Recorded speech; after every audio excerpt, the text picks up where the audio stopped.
Come on, admit it, you are just like me. There are days when you would rather stay sitting or lying on the couch than be active. You are quickly accused of being lazy and of needing to pull yourself together. Time for reality. Your brain is doing exactly what it was designed for thousands of years ago. What I am claiming is science that might be surprising to you and explains why your brain prefers to want to be lazy. You can fight against this, or you can learn to work with it. If you keep looking, there's a good chance that you might just change your view of yourself forever. Why your brain loves to save energy. Imagine you were a caveman or cavewoman living 50,000 years ago. Food is hard to find. Some days you eat berries and meat, other days you go hungry. Every extra step burns precious calories that could keep you alive tomorrow.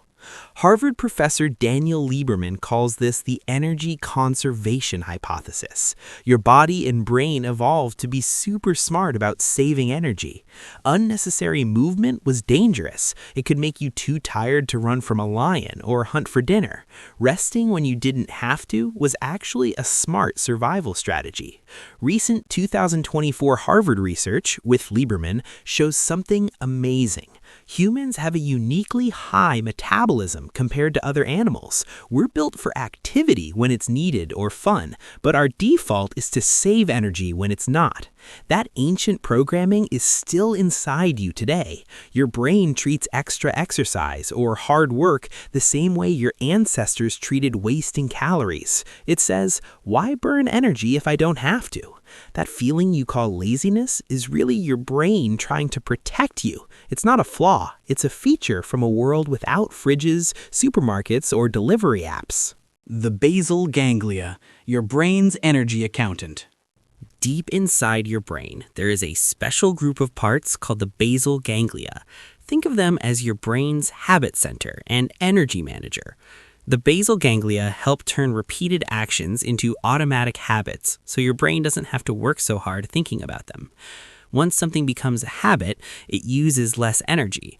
That's why brushing your teeth feels easy now, but learning to ride a bike at first felt exhausting. These parts also work closely with a chemical called dopamine. Dopamine is like a little messenger that says, this feels good or this is worth doing. When you choose the easy option, like scrolling on your phone instead of studying, you get a quick, small dopamine hit. Recent 2025 studies show that the amount of dopamine in your basal ganglia decides how expensive a task feels. Your brain learns easy choice equals quick reward. That's why procrastination feels so tempting. The Big Mismatch. Stone Age brain in a modern world. Here's the problem. The world changed, but your brain didn't. For almost all of human history, we had to move to survive. Scientists studied the Hadza people in Africa, one of the last hunter-gatherer groups. The Hadza walk 13,000 to 19,000 steps every day. Women about 8 kilometers, men about 14 kilometers. That's way more than most of us today. But here's the surprise. They burn exactly the same total number of calories per day as people in America or Europe who sit at desks. Their bodies automatically save energy in other ways, so the total stays the same. Today, we live in a world of infinite convenience. Food is everywhere, chairs are comfortable, screens give us fun without any effort. So your Stone Age brain looks at going to the gym or cleaning your room and thinks, this looks like unnecessary work that could waste my energy. This is called an evolutionary mismatch. Your brain is still programmed for calorie scarcity, but we now live in calorie abundance. The same wiring that once kept our ancestors alive now makes us sit too much, procrastinate, and feel guilty about it.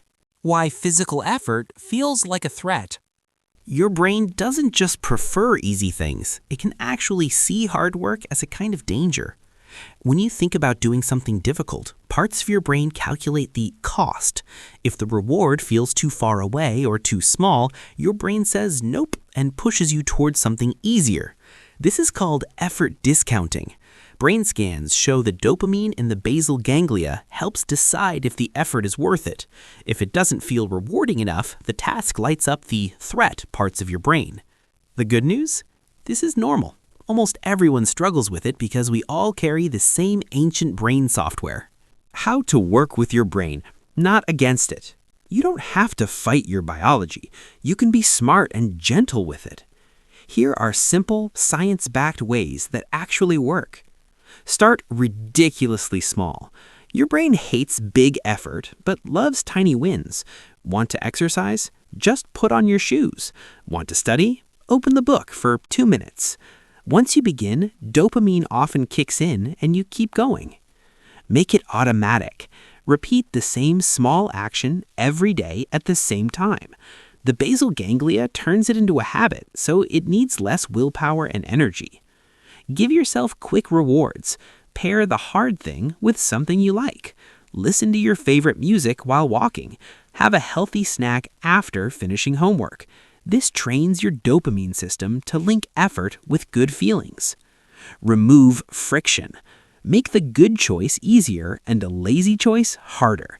Put your gym clothes by the door the night before, or hide the TV remote. Small changes like this trick your brain into starting. Move with purpose. Instead of exercise because I should, find a reason that feels meaningful. Play with your dog, walk with a friend, dance to music. Purpose helps your brain see the activity as worth the energy. The dawn of a new you. Understanding this science is powerful. You're not lazy, you have a super efficient survival brain that just needs updating for modern life. Your brain evolved a high metabolism so you could be active when it mattered and rest when it didn't. Rest and lazy time are actually important. They let your brain recover, get creative, and plan for the future. When you work with your biology instead of calling yourself names, you feel kinder to yourself. Small, consistent actions add up. Over time, you can build habits that make healthy choices feel easier and more natural. Your brain is incredibly adaptable. Every time you choose a little movement or a little work, you're gently rewiring those basal ganglia pathways and teaching your dopamine system new tricks. You were programmed for survival in a hard world. Now you get to use that same powerful brain to create a healthier, happier life in this abundant world. You've got this. If this video helped you understand yourself better, give it a thumbs up. Tell me in the comments, what's one tiny action you're going to try this week? I read every comment. Subscribe and hit the bell so you don't miss more science that actually helps you live better. Thanks for watching. Now go be kind to your amazing ancient brain.